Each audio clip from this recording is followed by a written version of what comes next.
So I'm Steve Pergam. I'm one of the infectious disease faculty members at the Vaccine and Infectious Disease Division, and I'm the Director of Infection Prevention at the Seattle Cancer Care Alliance, which is now Fred Hutchinson Cancer Center.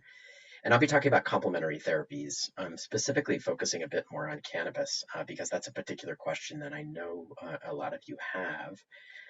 And I want to start by just doing some basic introductions. I'll go through a table of contents. What is complementary therapy? Just to clarify this for people's information. I want people to consider safety, so I'll talk about some particular therapies and what we know about safety and where they're potentially beneficial, and then to talk about when to be cautious, and I'll give you some examples of why that's true. So the presentation is being recorded for future use, so if you have any questions on this presentation, please discuss them with your physician or email the LTFU at this email and include BMT reunion in the subject line. And they always want us to remind you that we acknowledge Fred Hutchinson Cancer Center sits on the traditional land of the first people of Seattle, the Duwamish people, past and present, and honor and gratitude the land itself and the Duwamish tribe. So really important that we remember that as we discuss what we do at the center. So when we talk about complementary therapy, it often has a lot of different names. So it's alternative therapy, non-medical interventions, natural treatments, complementary alternative medicine, or CAM is often what it's referred to in the medical literature. Sometimes people also consider this traditional medicine. I think I would also say that some people would call it woo-woo therapy in the sense that it doesn't always follow the traditional lines of how we assess medical therapies, but there are lots of places where this has been shown to be beneficial and potentially can have an impact in how patients are treated post-transplant. So why do people reach out for CAM, or this complementary and alternative medicine? Well, there are a number of symptoms that patients develop that are not sufficiently addressed through current medical regimens. An example of things like neuropathy, where you have tingling in your fingers and toes or numbness, itching or pain, which can be very difficult to control. There's a desire by some patients to avoid pharmaceutical treatments. There's definitely a focus on more natural therapies or traditional healing. Some people have different belief systems on how the body is healed. An example is in a number of Asian countries, there's the idea of hot and cold, where cold therapy or cold drinks, as an example, can cause stomach and digestive ailments. So there are definitely some belief systems in how people address these. And then I think that the classic way to think about this is when somebody has a headache. There are many of us who reach for Tylenol because we want to get rid of the headache, and others would like something other than Tylenol to take for their headache. So it is big business. So complementary and alternative medicine is a massive amount of money that's spent every year. And in 2015, Americans spent over $30 billion a year on CAM therapy. That includes vitamins over the counter, it includes crystals, it includes just about everything in this space. And so there's, as much as we think of the pharmaceutical industry making money, these are also other places where there's a lot of money that's being spent to be better. And it also shows you that there is a lot of folks reaching out for these typical therapies to try to get support for their medical ailments.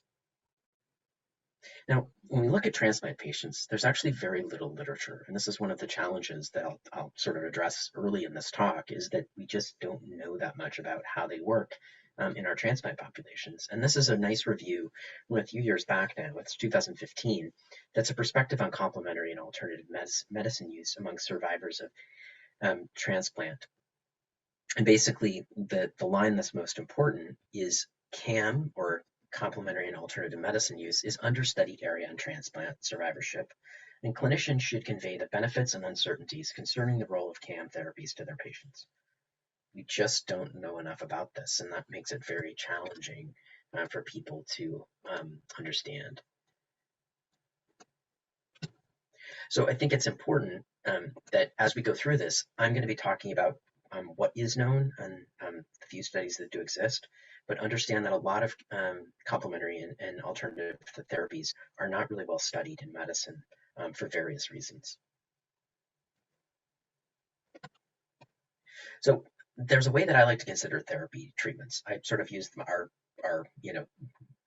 our stoplights basically. I think things that are safe, those that I might yield and think about before I move forward, and those that I would stop and not use because I think they're dangerous. So these are just a brief way that I'll be discussing some of these therapies, just for you all to sort of put into context as you're thinking about addressing some of these different potential options that exist. I really won't discuss things like Reiki healing, which is a Japanese technique to transfer energy through hands, magnetic therapy, using magnets to realign balance, auricular therapy, which would use the ears as a pathway to healing, because it's often included in some acupuncture, crystals or crystal therapy, light or music therapy, special diets like alkaline, vegan, low sugar diets. And I will talk a little bit about aromatherapy, but not go into it as an actual treatment. And I think some of that is because these are not really well studied or have not been felt to be therapies that have really passed through the test of potential benefits. The alternate in that group is light and music therapy, which have been shown to be beneficial. I'm just not going to discuss those in particular detail. So I think you have to be careful that some of the therapies that are out there may not actually have benefits, and just may be reported as benefits in different places where you read. But in the medical literature and in science, there's not really been good data to support the benefits. So, of course, the easiest and the safest is exercise and physical activity. While many don't consider this complementary therapy, this is something that you have in your control. There are numerous ways to get exercise and support physical fitness, even if limited by mobility and chronic pain. It is well known to support a healthy weight, muscle tone, cardiovascular health. It also increases bone strength if you're exercising on a regular basis. 30 minutes a day, 5 days a week is kind of a mantra that people try to do. Even walking in your neighborhood can be quite valuable. There's a wide variety of options which can help support your individual interests. Plus, there's the individual versus group activities for exercise. The pros is there are multiple options. Some have limited cost. There are group support systems. And of course, I don't see any cons because this is all important and you should be doing it. But I would just say caution is don't overdo. Talk to your team about major activities like marathon running or those that might be more risky like skiing, particularly if you're on blood thinners or have a history of fractures. But in general, everyone should be getting physical activity. And that means I'm sitting in my chair giving this lecture. I probably should be standing and walking on a treadmill doing it, but I'm not. At this point, I have never been able to convince anyone, particularly my wife, to allow me to get a home treadmill to do that. But I think figuring out ways to add exercise into your life is important. And remember that it doesn't have to be all at one time, that you can also break up those activities, particularly if you can't do exercise or physical activity for 30 minutes at a time. So people see this as complementary therapy, and that's where I would put this. I think it's very important for health and should be a part of everyone's exercise regimens are incredibly important for helping to sleep, muscle tone, etc. So I really think this is crucial. And then we have meditation, which clearly is very safe. There are potential benefits in numerous diseases to manage stress, anxiety, and other neuropsychiatric issues. There have been randomized trials that have demonstrated some benefits for people with chronic pain, as an example. And again, a pro is it's low cost. You can really do it anywhere. Some of the negatives is it does take some practice and repetition. And for some people, it's just not really feasible. They just can't get out of their own headspace to be able to do this. And so I think there are lots of ways to try this. I think app-based opportunities for meditation can be helpful. The one in this image is one called Headspace. I've used this. I think it's great. It's a where they do guided meditation, where they talk you through the meditation process. It can be quite helpful and learn some skills. Meditation seems to work better for people who do it on a more regular basis. But it is really helpful. And if people want to learn a little bit more about the experience of meditation and how someone sort of came to this realization, there's a really nice book, 10% Happier by Dan Harris, that I found really helpful in thinking about meditation and its potential benefits. So it can be really a great way to sort of step out of yourself and to kind of de-stress. I think a lot of people feel like this has been a very valuable complementary therapy that you can do. And of course, massage is also quite safe. There's been a study of massage therapy in pediatric transplant recipients, which found decreased depression, PTSD following that intervention in the patients, and decreased parental distress. So both the caregiver and the patient got benefit from massage. It's beneficial for joints and muscle aches, chronic headaches, and in other studies. It's the options is it's almost everywhere. One of the downsides is it can be costly, but I would ask your insurance. You'd be surprised how many insurance plans will cover massages if you're interested, and you can ask your provider to write a prescription for you for it. Some cautions is some centers where massages happen, masking and vaccination rates have been somewhat variable among staff. And remember, these are close contacts, so you can be in that room for an extended period of time, usually greater than 30 minutes.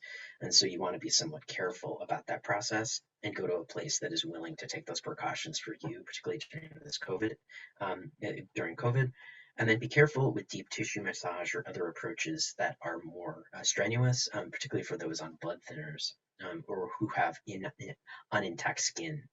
That can be quite challenging.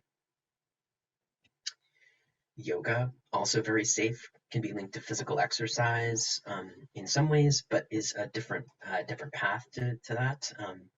Depending on the exercise or yoga methods you use, it can be quite beneficial for patients. Multiple studies have noted benefits for pain, again, decreasing stress and anxiety, lowering blood pressure, improves flexibility. The pros are it's really low impact. Really anyone can do it at some level. Cons is it can get expensive if you're taking classes, and again, caution with group activities during the pandemic. But there are more and more options to see yoga online and practice this within the confines of your own home. A number of yoga providers have created online courses to make this more feasible and to follow along in the privacy of your own home in a safe environment. And I would just say be wary of hot yoga, particularly for those with kidney dysfunction, heart disease, or swelling in their legs like edema, and ask your team if it's appropriate for you, because that can be somewhat stressful for certain individuals who are getting in those situations. And then acupuncture. Acupuncture generally is safe, and I put a little star by that. I'll give you a little more information later, but it really involves the insertion of very thin needles through the skin at strategic points on your body to provide benefits. And it's based on Chinese traditional healing. And this is an example on a hand of all of the locations on the hand related to where they are in the body. This has been used to relieve pain and support stress management. These needles are small enough that they're not thought to be a concern for patients with low blood platelet counts or anticoagulation agents, but there is still a potential risk of bleeding. There is some cautions around this for patients who have pacemakers, particularly if you're going to be doing these needles in areas where your pacemaker sits. Also, if patients have central access lines, I would be cautious about this. It's really important to use a licensed provider and assure that they're using single-use disposable needles, which is the industry standard, because there is the potential, if they're not correctly handled, that there can be blood exposure from a prior patient. So it's important that they're using those single-use needles. Talk to your team before using, and avoid if you have severe skin complications from GVHD, which may introduce infection or put you at risk for other complications. And we do have acupuncture available at the SCCA for some patient populations. So if you have questions about this, please talk to your providers. And that caveat, that little star, is just be cautious about people with skin issues or chronic skin problems, and make sure you discuss it with your team, because whenever you're entering needles into non-intact skin, that can be a potential risk for the individual. So let's talk about places where I think you need to yield a little bit and be cautious. So homeopathy, Chinese medicine, and herbalists, I'll kind of put in the same grouping here. Homeopathy is the belief that the body can heal itself. They use small doses, usually microdoses of different substances that are meant to promote healing, anti-inflammatory properties, etc. It's supposed to be a way for these substances to cause your body to produce healing itself. There's Chinese medicines and herbalists where they can use plant or mineral-based medicines that are traditionally used to heal or treat diseases. And for example, there are some medicines that have come from Chinese medicine. As an example would be artemisinin, which is an anti-malarial drug, which actually won the Nobel Prize, which has been quite beneficial and was initially a Chinese herbal medicine until it became something that was used more frequently as a treatment. But a lot of these therapies, there are very few studies on most homeopathic and herbal remedies. Many of the products may vary between institutions, clinics, stores, or even providers. Some of these herbs and remedies may have small amounts, but they can still have an effect on other medications. An example would be something like St. John's wort, which is often an herbal remedy used for depression that can affect levels of a drug like tacrolimus. Some have also been found to be contaminated with heavy metals or other contaminants, so it's important to be cautious in terms of where you get these.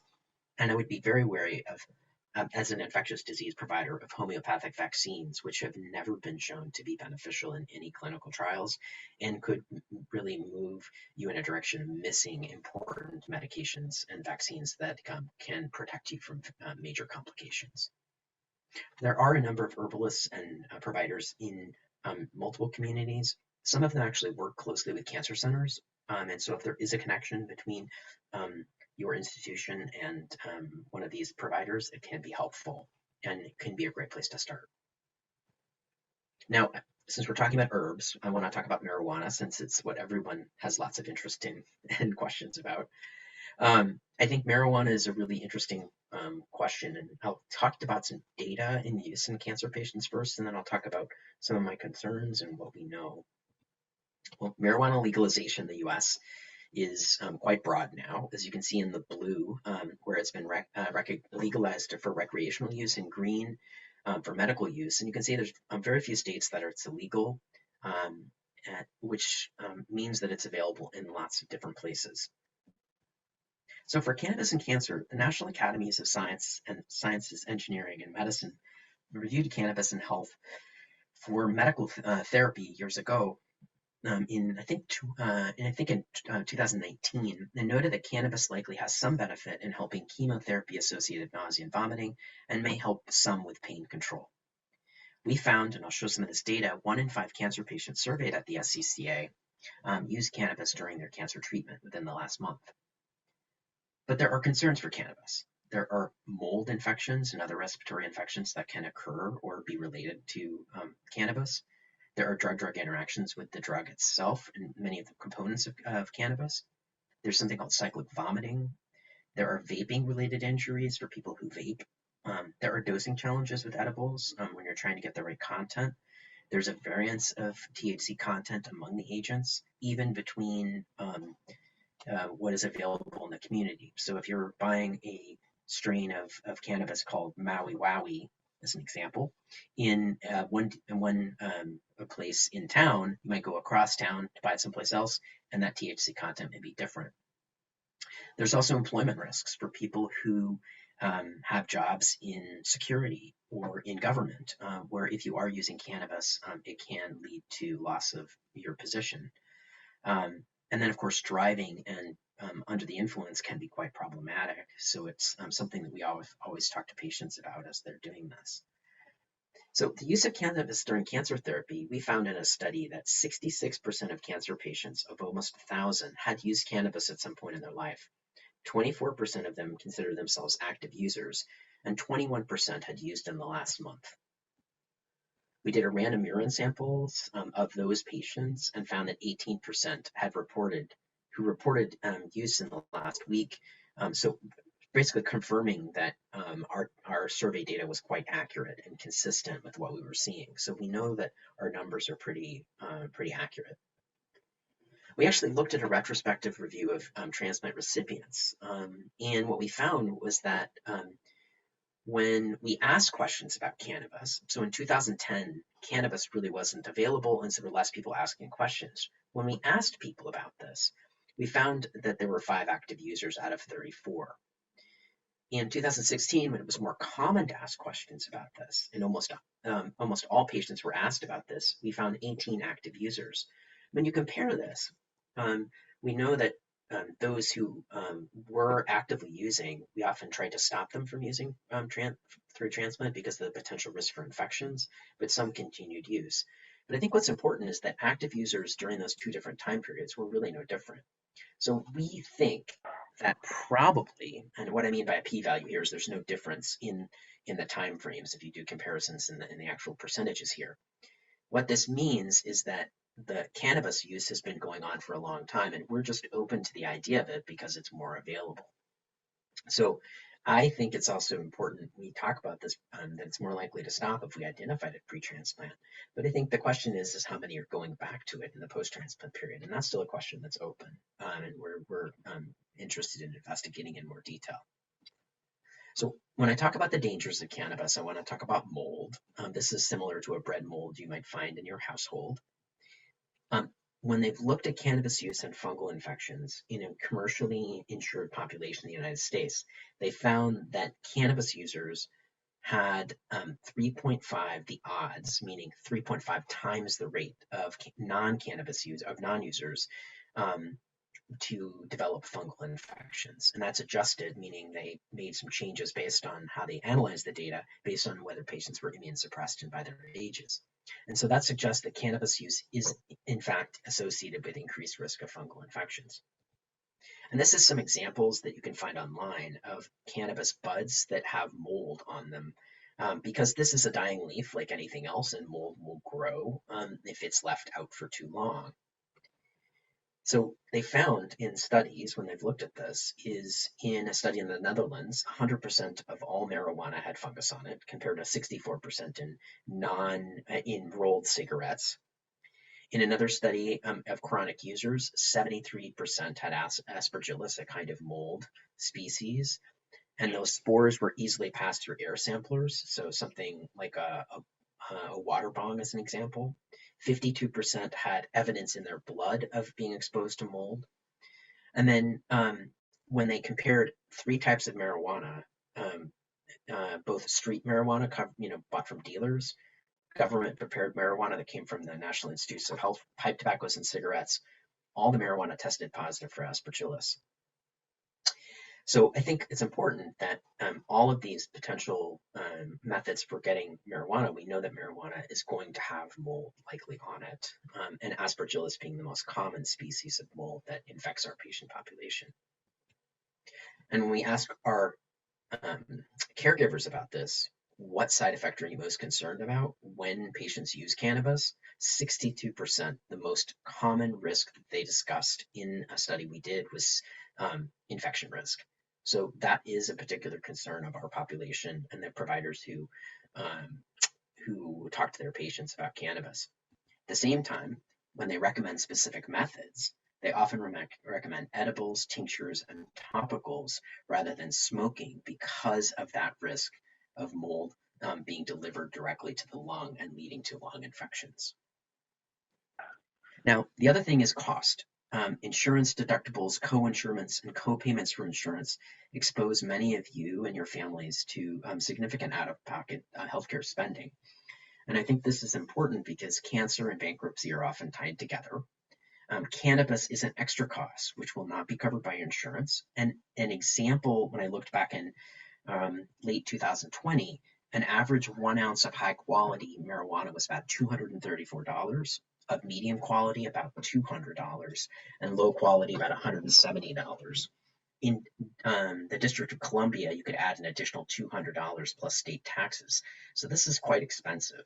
When you get into edibles and other products, they also increase cost. And cost at recreational medical distributors can drive patients to dealers or those who sell it legally rather than to medical or recreational distributors, because those locations are quite expensive, and that's been studied in some data from Michigan. So as an example, these are 2 boxes of mints. Maybe a little hard to tell this, but Mr. Moxie's mints is a marijuana mint, so it has some content of THC in it. And if you open this box, these are individually wrapped, but the cost is quite different. So the Altoids are $1.99, where this Mr. Moxie's mints is only 20 servings and is $30 to $45. So important to keep that in mind as you're thinking about making choices in that space. So what about cannabis post-transplant? So I say yield or stop. I say talk to your team before using.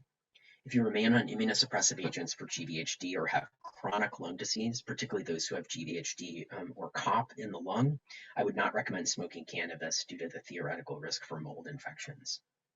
Vaping may be safer because the level of heat is much higher and often can kill pathogens, but it's also associated with other potential risks, and I'll go through those in a moment. Edibles and tinctures may be safest, but are least consistent when purchasing in the community and can also be very costly. So I think about the risk strata.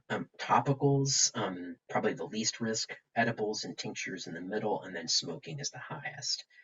So what I tell people if they are going to do this, and I've talked to patients about this when they are insistent on trying, is buy small amounts and trial it. As some patients do not like the side effects, particularly those who have a really profound response to THC. If you buy a lot, it's quite expensive. It's better to sample before you do. And again, don't do that before you talk to your teams in particular. And really, there's unclear benefits of the non-THC components like cannabidiol or other cannabinoids that are in cannabis, but they may be some of the major benefits for things like anti-inflammation or pain control. So there's continuing research in this space, which I think will be really interesting to dive into. So when I talk about vaping and vaping dangers, is if you recall a few years back, there were these electronic cigarettes and their association with severe lung disease, where younger kids were getting admitted to the ICU and being put on a breathing machine because of it. Some of them were related to non-licensed products, and some of them were related to cannabis-containing products. So I would just say when you're using vaping devices, or if you're talking about using vaping devices, make sure you're using those that are commercially available, and be careful buying vaping products that are non-licensed. And then, of course, if you have kids in your household and you're using edibles, things like gummy bears or candy bars or other things that look really delicious, kids will get into. So if you have or use these items, please lock them up so they cannot, your children or your grandchildren or those who are in the household cannot get into them. Because whenever cannabis is used as these products, we do see an increase in the amount of cases of kids getting admitted to the ER for overexposure. And then I mentioned this cannabis hyperemesis syndrome. We don't really understand how this works, but it's seen in long-term users of cannabis where you get a cyclic nausea and vomiting, which is worse in the morning. It really is improved by stopping cannabis, and for some reason it works that people take hot showers and baths seems to get better. And in ERs, it's increasingly seen where cannabis is legal, particularly in young cancer patients, which is a new phenomenon that we've recognized for the last few years. But I will say there are some people looking at cannabis as treatment. So there is a study, a phase 2 trial that came out of Israel that was looking at cannabidiol as a treatment for graft-versus-host disease. I have not seen the phase 3 data, but there are some that are beginning to look at this as potential therapy. So there may be some long-term benefits that we don't understand. I would just say wait and see. So my recommendations for cannabis are you can use in cancer, maybe have some benefits, but must be weighed against potential risk. Really insufficient data for long-term benefits. For pre-transplant patients, neutropenia, or those that are highly immunosuppressed with chronic GVHD, I do not recommend. Patients who decide to continue marijuana use, I really avoid smoking if possible. You can also move to something like Marinol or something else. And then edibles, which are really unknown or safe, I just take caution. And topicals seem safe and low risk, but again, talk to your teams. And then other complementary therapies, things like manipulation or chiropractic. These are licensed medical providers. They use spinal adjustment to help relieve pain or treat disease through dealing with nerve interference, is how it's often described. They can provide some benefit for patients with chronic pain. But I'm particularly cautious about our post-transplant patients who are at high risk for fractures or injuries because of particularly those who've been on prolonged steroids or treatment for GVHD. Some cancers may actually weaken the bone, like multiple myeloma, and may increase risk of fractures during procedures. So talk to your team about potential risks and communicate with your chiropractic provider and tell them that history before you go down this pathway, because it can be dangerous in some situations. So the major takeaway for most of the CAM issues are be careful if it's too good to be true. Be cautious of any CAM therapy that promises to be a miracle drug or cure-all. And remember that natural does not mean safe. What works for someone else may not work for you. So if you hear that somebody has used cannabis and they thought it was wonderful and it saved their life and it helped them sleep, you may not have those same effects. You may actually feel anxious when using it. Placebo effect is real. So some of these therapies do have an effect by the way that we use them. We know this with clinical trials with medications we use for treatment, that this can also be true. So be cautious in interpreting how much these are benefiting you. Do not abandon routine treatment for these CAM therapies. Use them as a complement to treatment when you're receiving them from your teams. Stopping medications that you're using for treatment can have devastating consequences to our patients. So if you think CAM might be a better option, talk to your team before stopping your therapies to try it. Talk to your team so they know what you're doing and using, because some of those may have important impact on other therapies that you need.